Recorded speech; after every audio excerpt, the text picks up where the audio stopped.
देखो, आज हम पढ़ेंगे मौर्य वंश। मौर्य वंश पढ़ने से पहले ये जाने कि भारत का पहला राजवंश कौन है। यदि हम इतिहास उठाएं तो लिखित एविडेंस मौर्य वंश के बाद मिलता है, यानी सीक्वेंस जो है हर वंश की डायनेस्टी की क्रम वाइज मौर्य वंश से मिलती है, इसलिए हम इसे मौर्य वंश कहते हैं। जहां तक लिखित साक्ष्य का उल्लेख है तो बौद्ध ग्रंथ और जैन ग्रंथों द्वारा पहली बार 16 महाजनपदों का उल्लेख मिलता है। 16 महाजनपदों का उल्लेख अगर जैन ग्रंथ की बात करें तो जैन ग्रंथ का भगवती सूत्र, एक बुक है भगवती सूत्र, इसमें, और बौद्ध ग्रंथ का अंगुतर निकाय,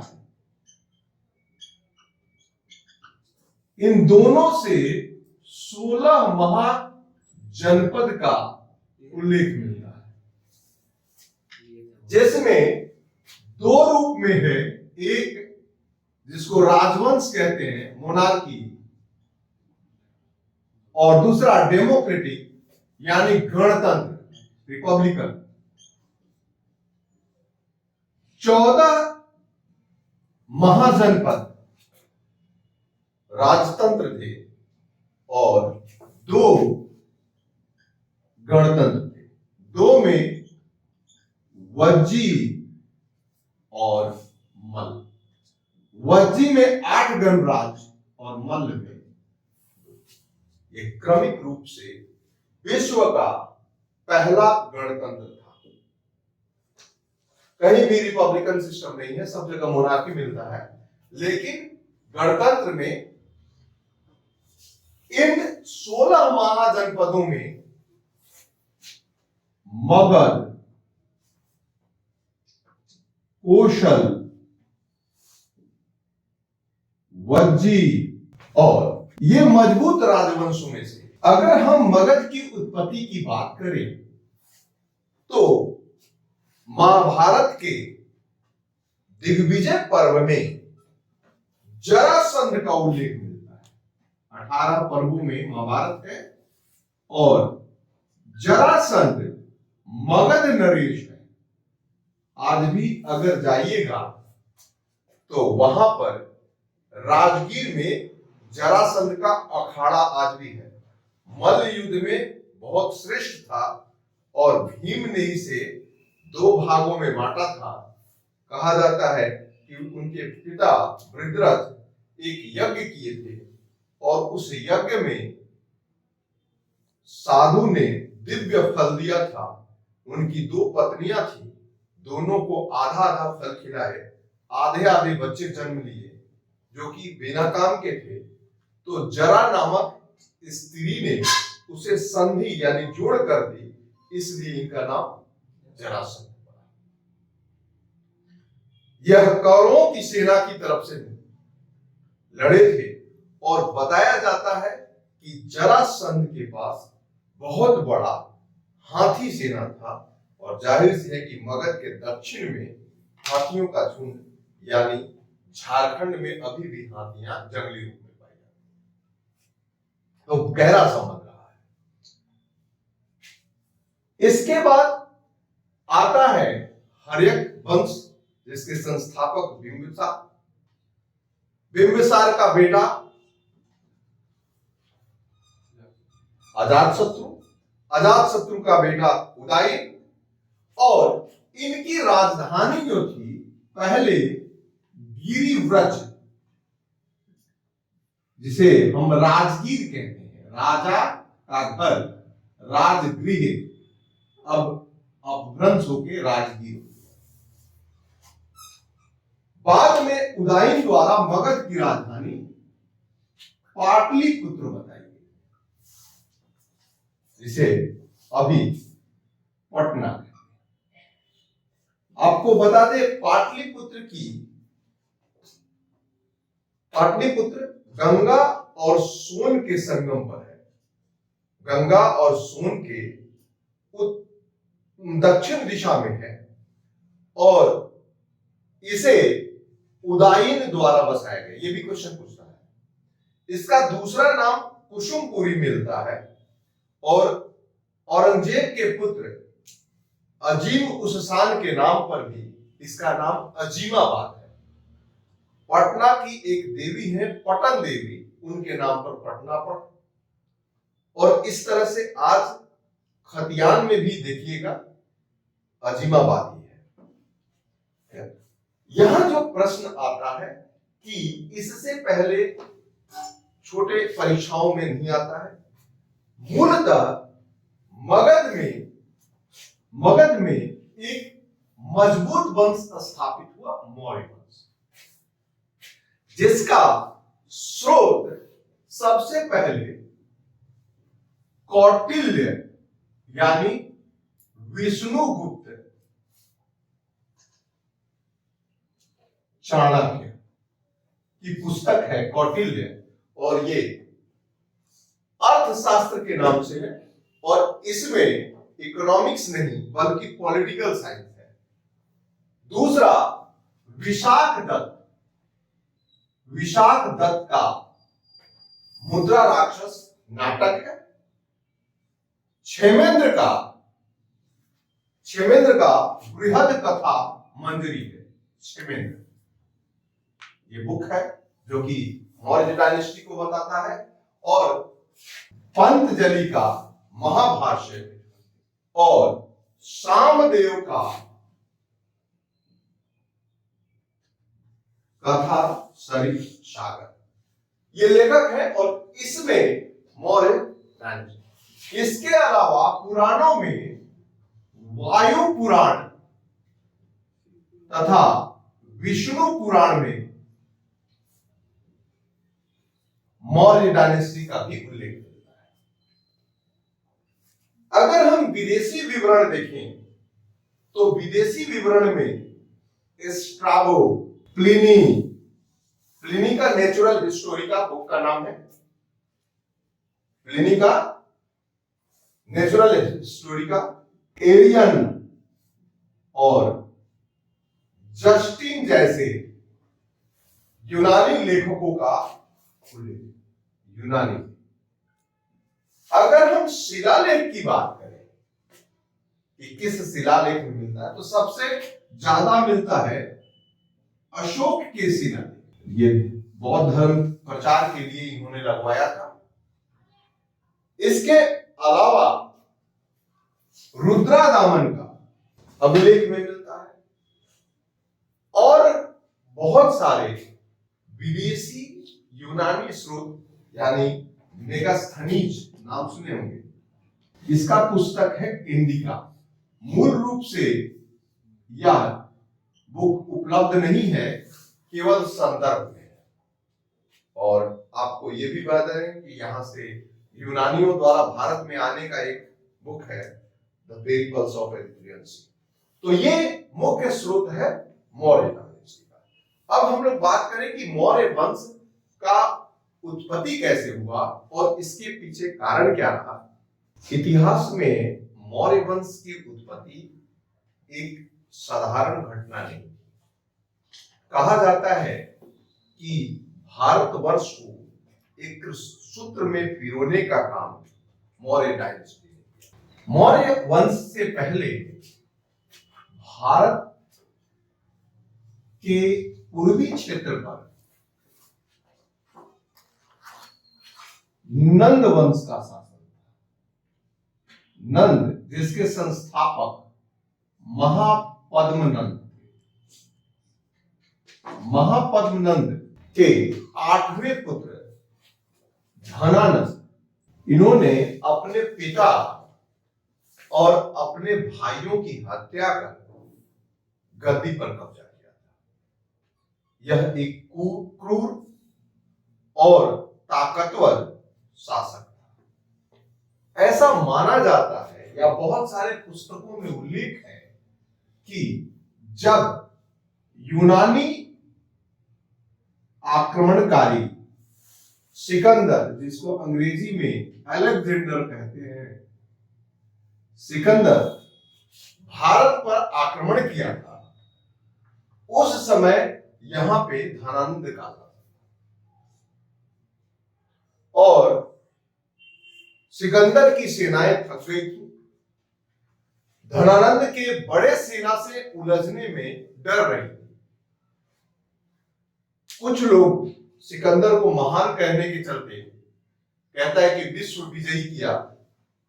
वह अभी वर्तमान पाकिस्तान यानी झेलम नदी की बहती जलधारा को पार करने में उनके सैनिक असमर्थ रहे। तक्षशिला के राजा आम्ही को हराने में पोरस ने सिकंदर का सहायता किया था। राजा पोरस और सिकंदर के बीच युद्ध हुआ, हाई स्पीड युद्ध के नाम से जाना जाता है। सिकंदर और पोरस के बीच में जब लड़ाई हुई, पोरस हार जाता है तो उससे कहता है कि तुम्हें कैसा व्यवहार किया जाए, तो कहता है कि एक राजा को राजा की तरह व्यवहार करना चाहिए और वह मित्र बना लेता है। इसके बावजूद वह भारत में नहीं आता। सिकंदर भारत को नहीं जीता क्योंकि नंद वंश का शासन था। नंद वंश क्रूरता का परिचायक थे। धनानंद द्वारा एक अति विद्वान व्यक्ति जिनका नाम कौटिल्य या चाणक्य कहते हैं, चाणक्य तक्षशिला के गुरु थे। तक्षशिला पूरे विश्व में सबसे प्राचीन यूनिवर्सिटी मानी जाती है, जो आधा पाकिस्तान और उसका कुछ क्षेत्र अफगानिस्तान में है, अभी भी अवशेष है। तक्षशिला के गुरु होने के कारण वह जब नंद शासन काल में आए तो उन्हें अपमानित किया गया। दो अलग अलग पुस्तकें हैं। बौद्ध ग्रंथ के जितने भी अवदान है, अशोकावदान, दिव्यावदान, यह सिंगली ग्रंथ है। तो बौद्ध ग्रंथों के अनुसार अलग कथाएं मिलती हैं और मुद्रा राक्षस जो है एक नाटक है, उसमें अलग कथा मिलती है। परंतु हमें थोड़ी जानकारी अवश्य रखनी है, कथा से कोई मतलब नहीं, एग्जाम में नहीं आता। ऐसा कहा जाता है कि जब विष्णुगुप्त चाणक्य धनानंद से अपमानित होते हैं तो अपमान का बदला लेने के लिए पूरे भारतवर्ष को एक सूत्र में बांधना चाहते हैं। इसके लिए उन्होंने एक सेना तैयार करने की योजना बनाते हैं, क्योंकि शास्त्र में कहा गया है कि ब्राह्मण शस्त्र नहीं उठा सकता। इसलिए वे जाते हैं और चंद्रगुप्त 400 कसारपण, चंद्रगुप्त को 400 पण कहिए, पण में खरीद लेते हैं और उन्हें तक्षशिला ले जाते हैं, जहां उन्हें सारी कला कौशल सिखाते हैं और वापस आते हैं। वापस आते समय, क्योंकि उन्होंने चंद्रगुप्त को इस तरीके से तैयार किया कि 1000 सैनिकों पर वे भारी पड़ते, लेकिन धनानंद की विशाल सेना थी कि जब वो आ रहे थे तो एक बुढ़िया यहां ठहरे, जिसने अपने बच्चों को संतावना दे रही थी कि बच्चे, अगर रोटी को, गर्म रोटी को बीच से तोड़ोगे तो हाथ जल जाएंगे, किनारे से तोड़ो। और तब चाणक्य वहां कहते हैं कि वापस पंजाब जीतते हुए और अंततः धनानंद की हत्या करके और यह नंद वंश को हटाकर मौर्य वंश का निर्माण। अब बात करते हैं मौर्य वंश। चंद्रगुप्त की माता का नाम मुरा और इसी से बना है मौर्य और इसी से मौर्य वंश कहलाता है। कुछ लोगों ने कहा कि धनानंद की ये परित्यक्त पत्नी थी।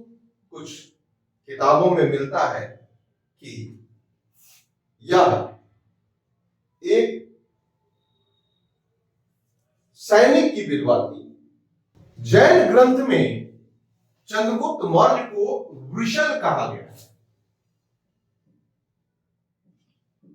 यानी नीच, अधम, छोटी जाति।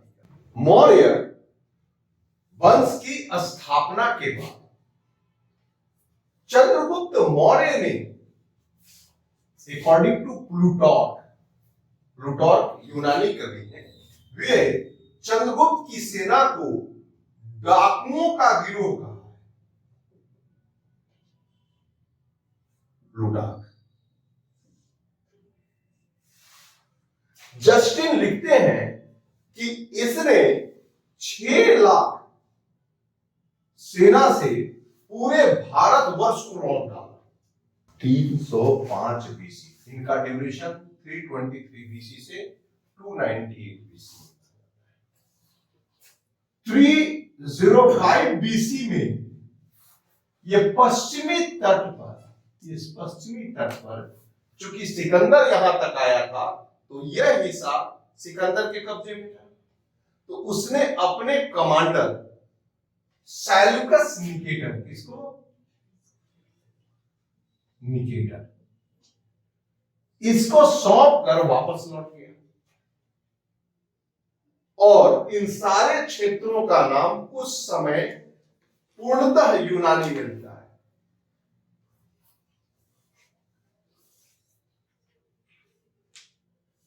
अराकोसिया, हेरात, ये सब सारे नाम जो अभी के ईरान, इराक कह रहे हैं, वो क्षेत्र। 305 बीसी में चंद्रगुप्त मौर्य और सेल्यूकस के बीच युद्ध हुआ। चाणक्य की सहायता से इन दोनों के बीच में पहली बार वैवाहिक संधि हुई, यानी सेल्यूकस निकेटर की बेटी हेलेना का विवाह चंद्रगुप्त मौर्य से हुआ। बदले में सेल्यूकस ने 4 राज्य चंद्रगुप्त को मौर्य को दिए और चंद्रगुप्त मौर्य ने 500 हाथी उपहार में दिया। पहली बार एक सधी सधाई, एक बहुत ही अच्छा बॉन्डिंग किया हुआ गवर्नमेंट तैयार किया गया। टैक्सेशन बहुत मजबूत किए गए। बताया जाता है कि चाणक्य द्वारा निर्धारित टैक्स नीति काफी कठोर थी। सबसे बड़ा दंड टैक्स चोरी को दिया जाता था। अगर कोई टैक्स चोरी करता था, उसे फांसी दे दी जाती।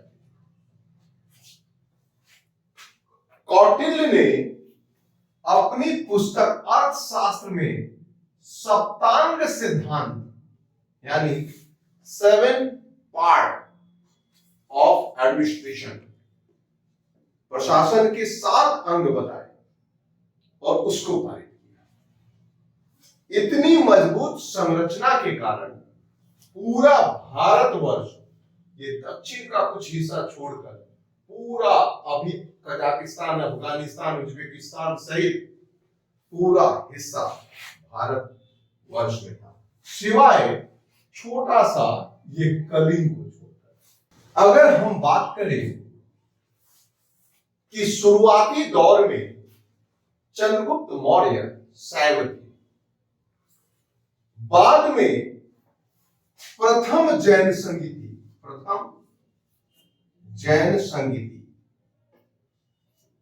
चंद्रगुप्त मौर्य के काल में हुआ और चंद्रगुप्त मौर्य जैन धर्म स्वीकार कर लिया। भद्रबाहु के नेतृत्व में वह दक्षिण भारत चले गए। श्रवण बेलगोला एक जगह है, मैसूर के निकट है। यहां बाहुबली यानी महावीर की वह सबसे बड़ी मूर्ति है। वहां सल्लेखना व्रत द्वारा अपना शरीर त्याग किया। इसके पीछे कारण यह था कि पिछले 10 वर्षों से मगध में भयंकर अकाल पड़ा और ये राजा होने के बावजूद उस अकाल के प्रति कुछ नहीं कर सकते थे। उन्हें जीवन से विरक्ति हो गई और अपने पुत्र बिंदुसार को छोड़कर, बिंदुसार पर वो सारा राजपाट छोड़कर चले गए। बिंदुसार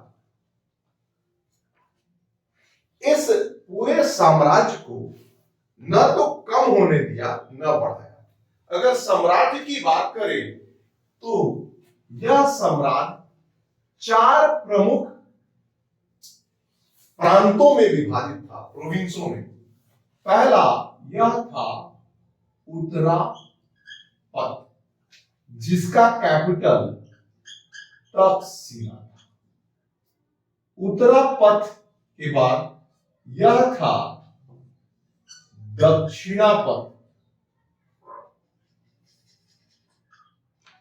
इसकी राजधानी सुवर्णगिरी, ये था अवंतीपथ। इसकी राजधानी उज्जैनी,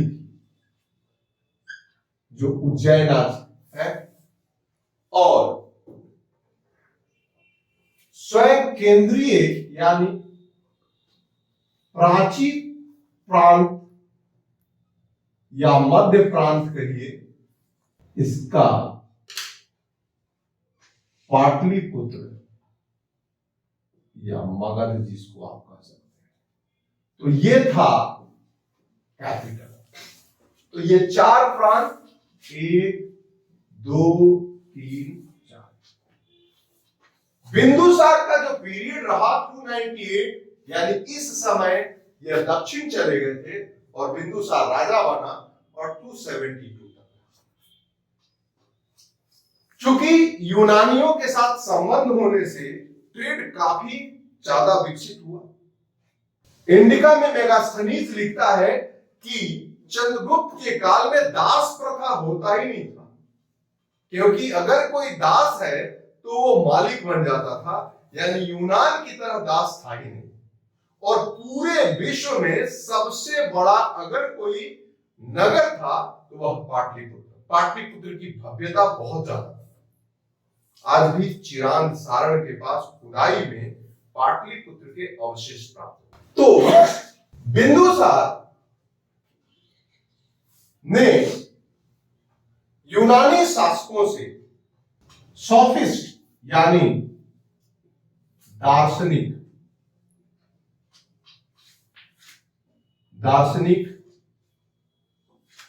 मीठी शराब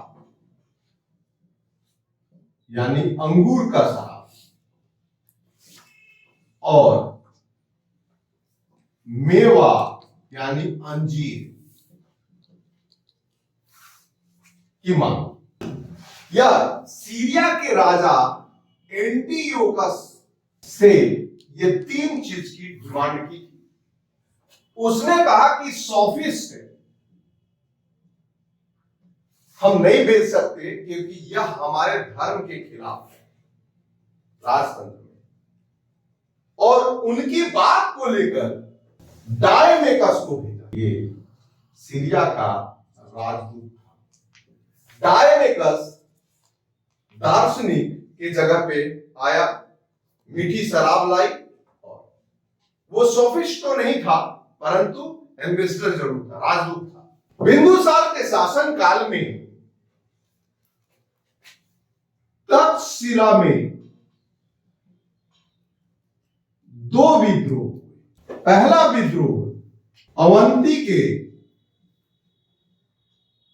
गवर्नर अशोक ने दबाया और दूसरा तक्षशिला के गवर्नर सुशील या सुमन ने, एक ही नाम है, जो कि बिंदुसार का बड़ा पुत्र। इतिहास के अनुसार अशोकावदान में कहता है कि अशोक ने अपने 99 भाइयों की हत्या कर गद्दी प्राप्त की। चूंकि यह तक्षशिला का विद्रोह जो अशोक ने दबाया, जिससे उसकी महिमा ख्याति पूरे राज्य में फैल गई। सुसीम को बड़े होने के बावजूद राजगद्दी खोने का डर था, इसलिए अशोक के खिलाफ षड्यंत्र करता रहा। अब हम आते हैं अशोक के बारे में। अशोक को भारत का महान सम्राटों में से गिना जाता है, इसीलिए अशोक के आगे महान अशोक लगा है। अशोक की कहानी अलग अलग किताबों में अलग अलग मिलती है। कहा जाता है कि अशोक की माता का नाम धर्मा था। धर्मा सुभद्रांगी या जनपद कल्याण, ये 3 नाम मिलते हैं अशोक की माता। ये ब्राह्मण की पुत्री थी, जिसे बाद में बिंदुसार द्वारा परित्यक्त कर दिया गया। अशोक बचपन से विलक्षण गुणों का था। चूंकि राजकुमारों को गवर्नर बनाया जाता था, प्रांतों का, प्रोविंसों का हेड गवर्नर होता था, और अशोक को भी अवंतीपथ का गवर्नर बनाया गया। बिंदुसार की मृत्यु के बाद उत्तराधिकारी को लेकर काफी जद्दोजहद थी, और अशोकावदान के अनुसार अशोक ने अपने 99 भाइयों की हत्या कर गद्दी को प्राप्त किया था। पटना के पास एक अगम कुआं है, कुछ लोग कदम कुआं कहते हैं, उसमें अपने भाइयों को कटवा डाला और उसमें नमक डाल दिया। अशोक के इतिहास में कई नाम मिलते हैं। प्रारंभ में कामाशोका, कामुक अशोक, वासना से लिप्त था। उसने पहली बार विदिशा की राजकुमारी से विवाह किया, जिससे महेंद्र और संघमित्रा का जन्म हुआ। उसके बाद उसने अपने भाइयों की हत्या की, साथ ही कलिंग जैसे घृणित युद्ध किया, जिसमें लाखों लोग मारे। उसे चंडाशोका कहते हैं, यानी चांडाल अशोक। और जब उसने बौद्ध धर्म का प्रचार कर पूरे विश्व में विश्व कल्याण किया, तो उसका नाम अशोक प्रियदर्शी। अशोक का जीवन परिचय यूं जाने कि अशोक अपनी माता का सबसे प्रिय था, और उत्तराधिकारी के युद्ध के बाद उसने बदले की भावना से उसका एकमात्र भाई शिष्य, जो कि कलिंग राज्य में, कलिंग उड़ीसा को कहते हैं, उड़ीसा का कई नाम है, उत्कल भी कहते हैं, कलिंगा भी कहते हैं। तो कलिंग राज्य के यहां छिपा हुआ था। अपने शासन के 8वें वर्ष उसे पता चला कि कलिंग राजा ने उन्हें छुपाया है, तो उसने कलिंग पर बिना किसी वजह के आक्रमण कर दिया। आक्रमण ही नहीं किया, पूरे कलिंग को निस्तो नाबूद कर दिया। बौद्ध ग्रंथ के अनुसार कहा जाता है कि ऐसा कोई पानी पीने का स्थान, सरोवर, नदी, तालाब नहीं था जो खून और पीप से न भरे। विधवाओं और बच्चों तथा जख्मियों के कराह से 6 महीने तक किसी ने सोया तक नहीं था। अशोक का हृदय परिवर्तन होता है, और अशोक के बड़े भाई का पुत्र, सुसीम का पुत्र, देखिए बौद्ध धर्म में दीक्षा लेने की 2 अलग अलग पुस्तकों में मिलता है। एक अशोक के बड़े भाई के पुत्र निग्रोध से और दूसरा बौद्ध भिक्षु उपगुप्त से। तो उपगुप्त इसका मान्यता ज्यादा है। उपगुप्त से दीक्षा लिया बौद्ध धर्म में और उसने बौद्ध धर्म के प्रचार में पूरा ताकत छोड़ी, यहां तक कि अपने पुत्रों को और पुत्र और पुत्री महेंद्र पुत्र और पुत्री संघमित्रा को श्रीलंका में भेजा। जगह जगह धम्म महामात्रों की नियुक्ति, अहिंसा जो इतना हिंसक था वो पूरी तरह से अहिंसक हो गया। असली तपस्वी मारकाट करने वाले डाकू नहीं होते। वाल्मीकि को देख लो, पहले डकैत थे, रामायण लिखा।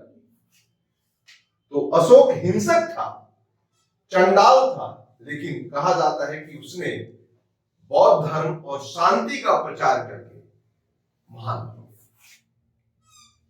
तो फिर आगे अशोक से या मौर्य प्रशासन से सबसे ज्यादा क्वेश्चन आता है, तो उसके बारे में